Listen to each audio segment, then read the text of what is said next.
Welcome to the Explainer. Today, we're going to pull back the curtain on a hidden mathematical code. You know, the one that describes everything from a simple bouncing spring all the way to the music streaming from your radio. It's this single, elegant idea that ties the physical world to the invisible one. So, let's kick things off with a little puzzle. I mean, really think about it. What could a vibrating guitar string, something you can see and touch, possibly have in common with, tuning a radio? That's all invisible signals and electronics. They seem like they're worlds apart, right? Well, stick with me, because you're about to see how they're described by the exact same core idea. Okay, so to unravel that puzzle, we've got to start at square one. So let's just forget about radios and guitars for a second. We're going to look at something way simpler, just a basic bounce. Picture this. You've got a weight just hanging there from a spring. You pull it down, you let it go, and it just starts bobbing up and down. Super simple, right? But here's the kicker.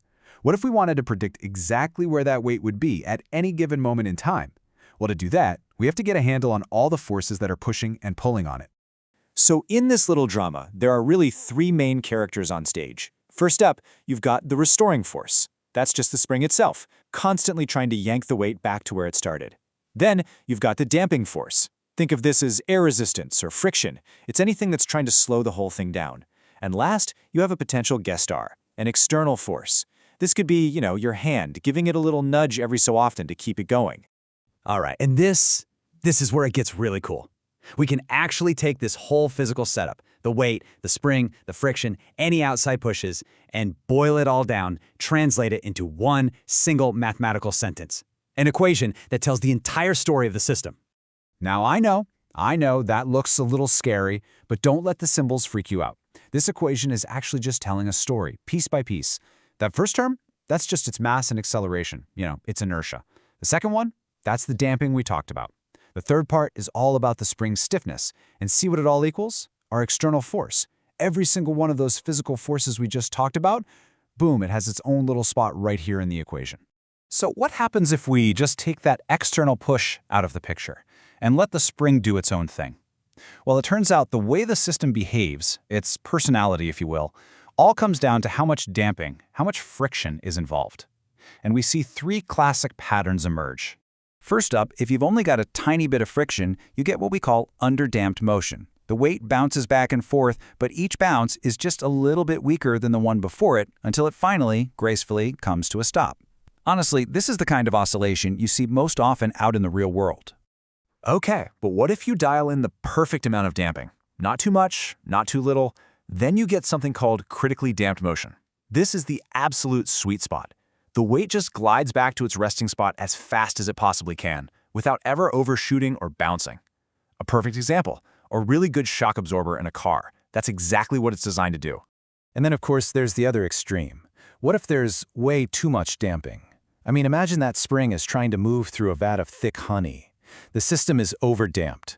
It crawls back to the center so slowly, so sluggishly, with no bouncing at all. The perfect thing to picture here is one of those heavy doors with a hydraulic arm that closes it nice and slow. Okay, so that's the story of how a system winds down all by itself. But what if we bring that external force back into the picture? What if we start pushing this system not just once, but over and over at a regular rhythm? Well, when you do that, something incredible and really powerful starts to happen. So here's the absolute key to understanding this.